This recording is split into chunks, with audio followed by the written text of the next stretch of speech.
encore pire ce qu'il y a après. Non, c'est mort. Faire demi-tour.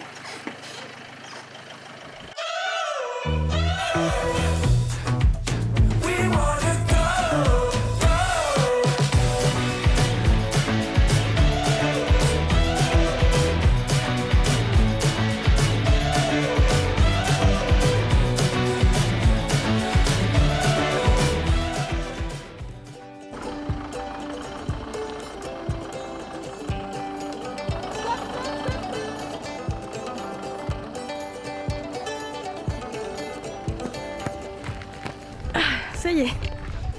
Bon bah on a fait demi-tour, c'est mort. Bon, finalement du coup on a repris la route. Les pistes ça n'allait pas. Bon, c'est l'avantage d'avoir un petit 5 mètres, c'est qu'on peut quand même faire demi-tour facilement sur la piste. Bon, le désavantage c'est que on ne monte pas au bout de la piste.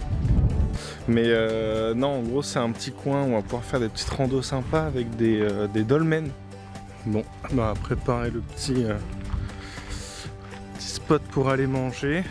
Et je vous pose quelque part et je dresse le camp.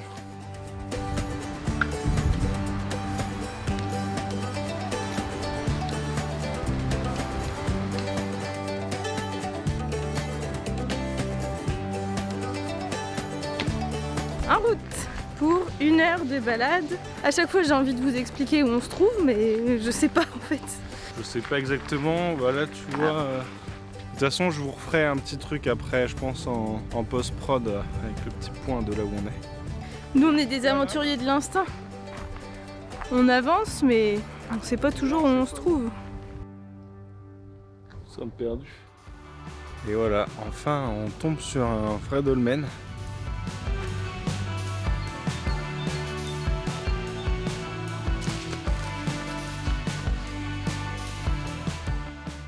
On est passé devant un arbre incroyable. Je sais plus dans l'euphorie si j'ai fait un plan de cet arbre.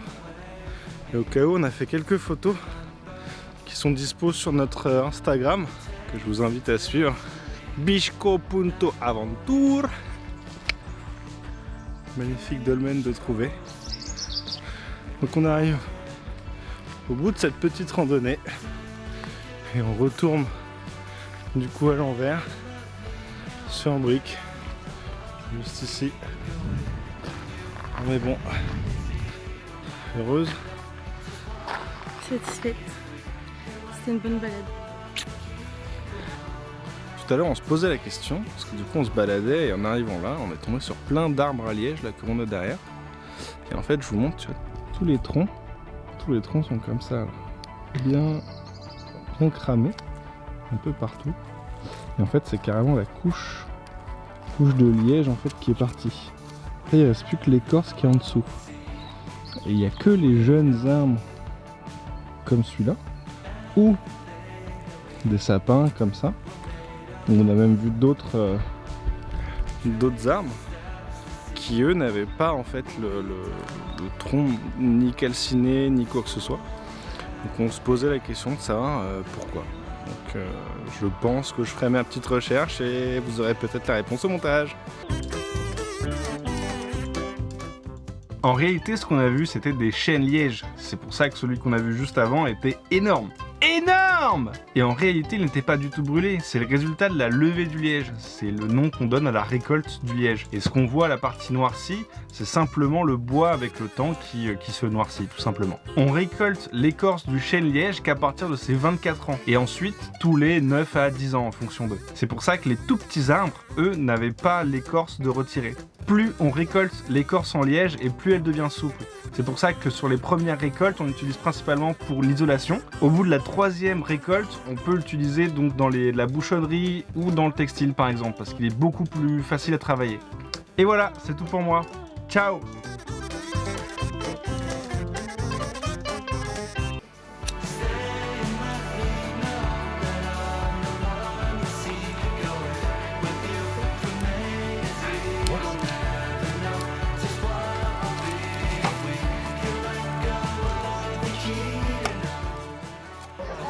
Salut! Aujourd'hui c'est le vendredi de Pâques à Tarragone et on s'est retrouvés dans les rues et en fait il y a une grosse célébration donc là on a trouvé une petite place et on va pouvoir profiter d'un super défilé qu'on vous montrera juste après.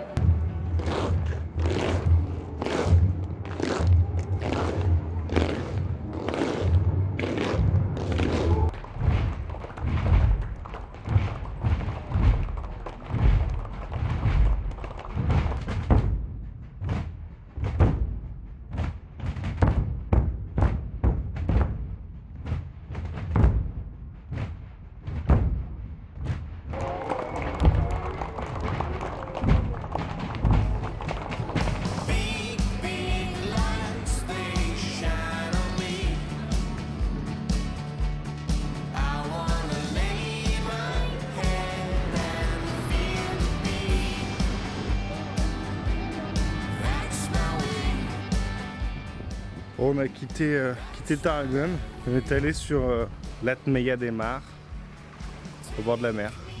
C'est magnifique, on voit les calanques et tout.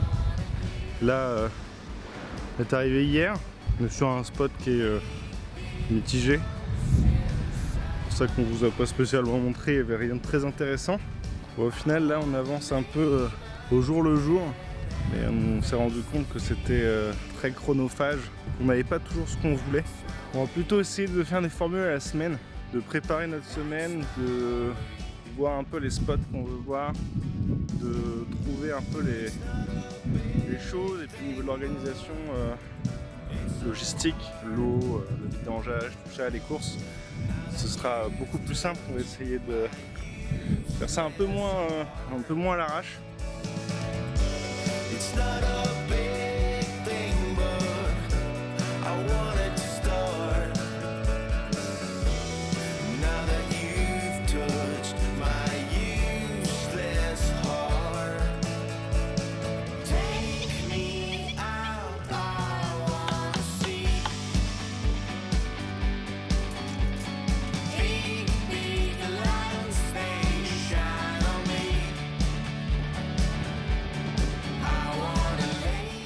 Alors tout d'abord, merci. Un merci sincère pour l'accueil que vous avez fait à notre première vidéo. Et puisqu'elle vous a vachement plu, on a mis les bouchées doubles pour la suite. Si vous venez d'arriver et que c'est pas déjà fait, je vous invite à vous abonner à notre chaîne YouTube pour ne rien manquer. Je sais pas si vous êtes au courant, mais si vous cliquez sur la cloche, vous serez averti à chaque fois qu'on sort une vidéo. Bon, on veut pas s'avancer, mais les épisodes, normalement, c'est tous les mercredis après-midi. Si jamais l'épisode 2 vous plaît, je vous invite à cliquer sur le pouce bleu juste en dessous. Et si vous n'avez pas vu l'épisode 1, on vous met le lien dans la description. Et si vous voulez à votre échelle participer à cette aventure, dites-nous en commentaire si vous avez des lieux à nous faire découvrir, que ce soit en Espagne ou au Portugal. Et ouais, parce qu'on va vite y arriver. Bon allez, je vous laisse avec la suite, bonne fin de vidéo. Ciao. Juste waouh.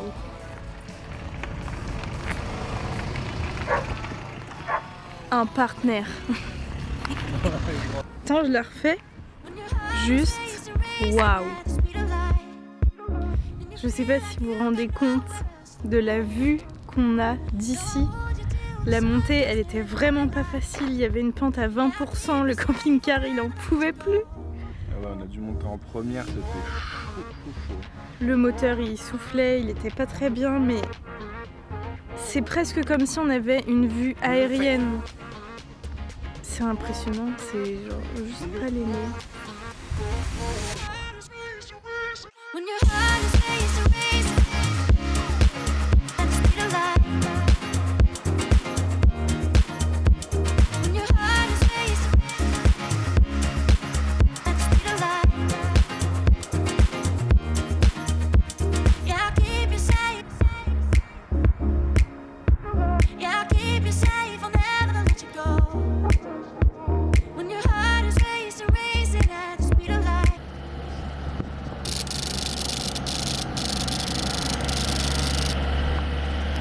On roulait et au final on a entendu des petits bruits bizarres, un peu comme un peu des crépitements ou comme un espèce de bruit de plastique qui frotte bizarre, très aigu.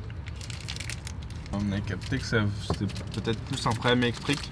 Le bruit avait l'air de venir du fameux électrobloc qui nous avait déjà posé problème avant de partir. Là, il faut démonter le siège Ouais. et ouvrir l'électrobloc. Il nous faut du torx, des gros torx qu'on n'a pas, donc il faut qu'on trouve un magasin de bricolage. Ah ouais, le Merlin à 20 minutes de route, hein. 14 km. Là, il n'y a rien là dans la zone commerciale. Ah, je sais pas. Bon bah go le Merlin. On est parti. Bon bah on va pas le Merlin. Pas possibilité de démarrer, dès qu'on démarre ça recrépite, donc on va pas prendre le risque. De toute façon on vous tient au jus. Et puis sinon bah ça va finir qu'on va devoir taper les 15 bornes pour aller jusqu'au Leroy Merlin en skate. Non. Elle a pas envie de taper les 15 bornes. Non. Pas de bol quand même, hein. Bon, mise au point again. On est allé manger au resto. Il y a un resto, un routier juste à côté, on s'est dit vas-y, on laisse tomber, on attend un peu, on va manger au resto. Bon, la paella nous a achevé, on a fait une sieste. Il est actuellement 17h. Bon, à savoir que la paella, il nous la ramène, on la mange, on finit notre assiette, il nous débarrasse. Puis ils arrivent avec une assiette de boulettes avec des frites. Il fait non, c'est bon. Il reprend, il repart. Il y a un autre mec qui ramène le truc, il fait si, elle s'est incarnée. Du coup, on a remangé une assiette de boulettes et de frites. On a fini par être couché, on est rentré, on a dormi, on s'est dit vas-y, on attend. Voilà. Bon, finalement, on a débranché les câbles de la batterie cellule. Enfin, on a débranché tous les câbles d'électrobloc, toute l'alimentation qui arrivait. On a fait un test, on a démarré, a priori ça marche, donc ce qu'on va faire c'est qu'on va directement aller à Leroy Merlin, on va acheter les tournevis et on va aller se garer quelque part. Et voilà, pour l'instant c'est tout ce qu'on va faire. On se retrouve le lendemain. On nous a pas mal dit que ça venait certainement du relais. Donc là on essaye de tout rebrancher comme à l'initiale. Donc c'est bien celui-là. Donc le relais nous a lâché. En fait c'est le relais qui fait le lien entre la batterie du porteur et la batterie cellule. En fait il switchait on-off sans arrêt quand on roulait. Le relais arrive demain. Et non. Ouais, là on fait une restructuration, on change plein de trucs. Tout réajuster comme on adore le faire. On remet tout d'aplat. Donc du coup c'est parti. Bon, du coup là je suis en train de changer le relais de l'électrobloc. On a reçu un mail tout à l'heure, il était disponible au point de retrait. C'est pas une opération qui est hyper difficile en soi. Après c'est parce que papa il nous a quand même vachement bien expliqué comment faire. Alors ça c'est l'ancien relais, du coup celui qui était déjà installé dessus. Et ça du coup c'est le relais qu'on a reçu aujourd'hui et qu'on a commandé sur internet.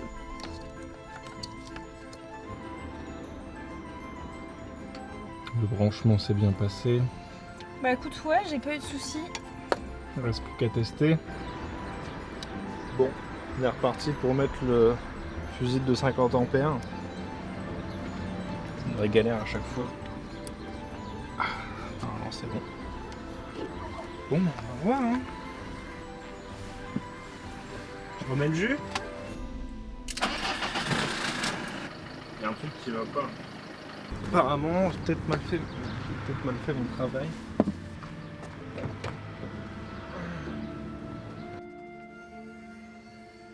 Ouais, je pense que je l'avais mal mis. Donc on va refaire l'essai. C'est bon.